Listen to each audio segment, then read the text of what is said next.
अगर मोदी जी आपके इंस्टाग्राम पर हाइपोथेटिकली स्पीकिंग अगर आज एक डीएम आ जाए या आपको डीएम करने का मौका मिल जाए प्रधानमंत्री को, तो क्या डीएम करेंगे उन्हें?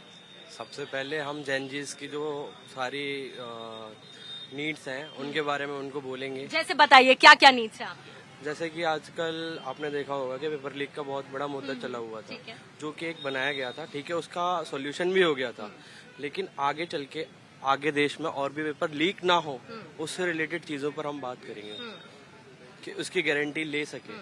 अच्छा, प्रॉब्लम्स क्या दिखती हैं? अगर मैं पूछूं कि क्या बदलाव की जरूरत है, क्या बदलना जरूरी है, तो कुछ ऐसी 2-3 बातें हैं जो जहन में है? अभी जेन जी किसी के बहकावे में अधिक आ रहा है, उस पर सुधार करने की जरूरत है। इजिली मैनिपुलेट हो रहे हैं। गाली वाले शब्दों का अधिक प्रयोग कर रहे हैं, ये हमारी परंपरा नहीं रही। हमारी परंपरा किसी चीज को अगर मांग भी कर रहे हैं तो शालीनता के साथ शालीनता पूर्वक मांग करते हैं, तो इस चीज में थोड़ी सुधार करने की जरूरत है। अच्छा, अगर 60 सेकंड मोदी जी के साथ मिल जाए तो वो 60 सेकंड में क्या कहना पसंद करोगे? देखिए, सब 60 सेकंड यदि देश के प्रधानमंत्री के साथ में मिल जाएं तो बड़ी बात है। यदि मिल जाते हैं तो सबसे पहले तो मैं उनको धन्यवाद दूंगी कि पिछले 12 साल से हमारे देश का जिस तरह से नेतृत्व हुआ है, इंटरनेशनल मंच पर जैसा नेतृत्व है, डिफेंस के ऊपर जैसा काम हुआ है, उस चीज को लेकर।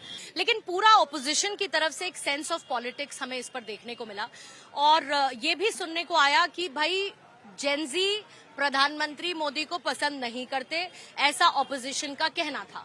अब इसका जवाब हाँ है तो हाँ में दीजिए, और अगर नहीं है तो उनको क्या जवाब देना चाहेंगे जिन्होंने कहा कि ऐसा है? मैं बिल्कुल फैक्ट पे बात करूंगा। अभी सर्वे हुआ था, अभी न्यूज चैनल का नाम नहीं लूंगा, वो सही नहीं रहेगा, तो उसमें भी सबसे ज्यादा परसेंटेज मोदी जी का आ रहा था कि यूथ में हाईएस्ट परसेंटेज मोदी जी का था। तो अच्छा, क्योंकि प्रधानमंत्री विजन ऑफ 2047 की बात करते हैं, इसीलिए मेरे लिए जानना बहुत जरूरी है, विजन ऑफ 2047 में एजुकेशन आपके हिसाब से कैसी होनी चाहिए? देखिए, एजुकेशन ऐसी होनी चाहिए कि मेरिटोक्रेसी पे होना चाहिए सब कुछ, और जो डिजर्व करते हैं बंदे उनको आगे बढ़ाना चाहिए, और अपनी एजुकेशन है जैसे आईआईटी जैसे इंस्टीट्यूट्स हैं उनको और उनकी बढ़ानी चाहिए उनका नंबर्स, तभी हम अमेरिका जैसे और चाइना जैसे आगे बढ़ा है, तभी हम आगे बढ़ पाएंगे। अच्छा, जॉब्स की क्योंकि बात आती है तो जैसे प्रधानमंत्री ने स्टार्टअप इंडिया की बात की, बहुत सारे लोग थे जिन्होंने अपने स्टार्टअप्स, अगर हम 2014 से पहले कंपेयर करें और अब देखें तो स्टार्टअप्स की संख्या बहुत है।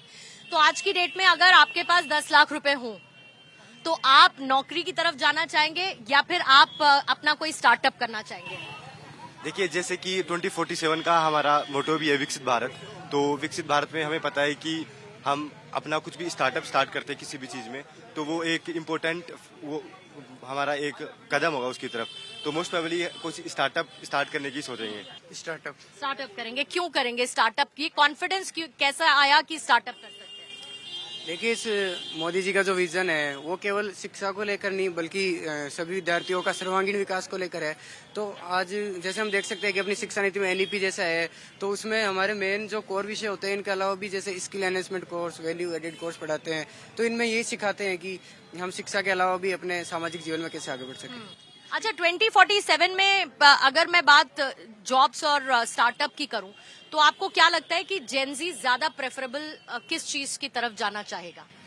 आजकल देखो, दो चीजें हैं इसमें। अगर मैं पहली बात करूं तो एक तो सबका अपने जीवन में कोई ना कोई लक्ष्य होता है, तो वो डिसाइड करने का अधिकार सबको है, और हम एक फ्री कंट्री में रहते हैं।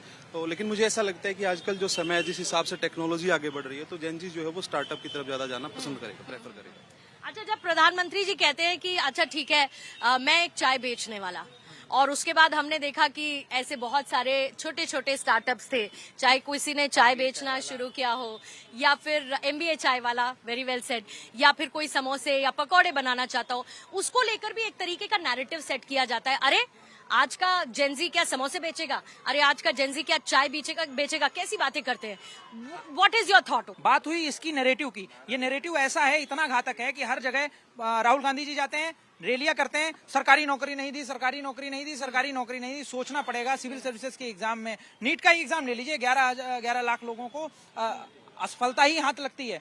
तो ये जो नैरेटिव है भागने का कि सरकारी नौकरी तरफ भागेंगे, जाहिर सी बात है उसमें जॉब सिक्योरिटी है, लोग उसकी तरफ भागते हैं। लेकिन हम ऐसी सोसाइटी बन करके तैयार हो गए हैं जो सिर्फ कंफर्ट जोन में रहना चाहती है, जो रिस्क लेना नहीं चाहती, जो स्टार्टअप खड़े करना नहीं चाहती, जो चाय बेचना गलत काम है क्या?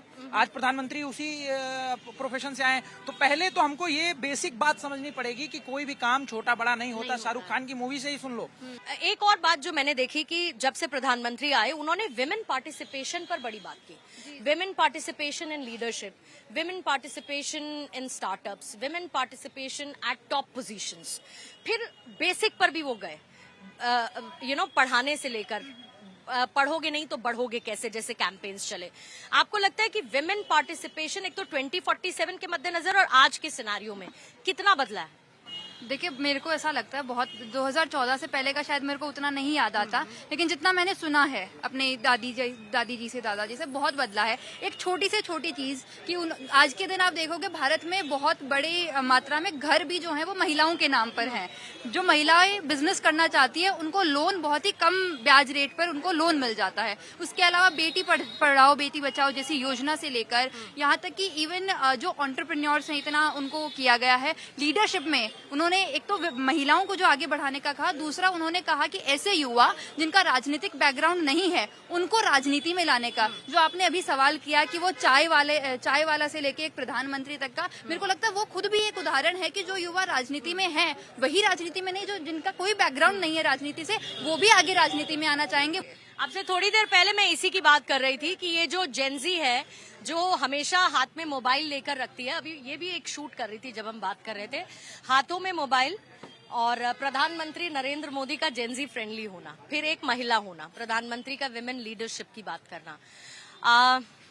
कितने पसंद है आपको प्रधानमंत्री नरेंद्र मोदी और कितना क्लोक करते हैं वो आपकी डिमांड्स को?